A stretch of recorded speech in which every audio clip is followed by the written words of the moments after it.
કચ્છના જળાશયોમાં પાણીનો કેટલો જથ્થો સંગ્રહિત છે તેની જો વાત કરીએ તો ઉત્તર ગુજરાતમાં 15 જેટલા ડેમ છે અને જળ સંગ્રહ 46.84% જેટલો અત્યાર સુધીમાં થઈ ચૂક્યો છે।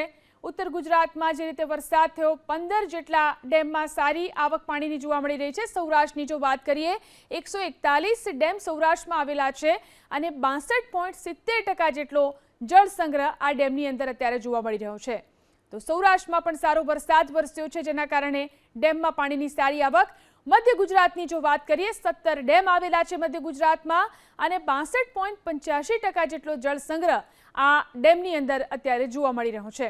દક્ષિણ ગુજરાતમાં 13 ડેમ આવેલા છે અને 56.46% જેટલો જળ સંગ્રહ દક્ષિણ ગુજરાતના જળાશયોની અંદર છે, એટલે કે સારો વરસાદ વરસ્યો છે। કચ્છની જો વાત કરીએ 20 ડેમ કચ્છમાં આવેલા છે અને 55.96% જેટલો જળ સંગ્રહ અત્યારે કચ્છના ડેમોમાં છે। કુલ ડેમની જો વાત કરીએ 207 જેટલા કુલ ડેમ છે રાજ્યમાં અને 54.49% જેટલા સરેરાશ જળ સંગ્રહ આ તમામ ડેમોની અંદર જોવા મળી રહ્યો છે।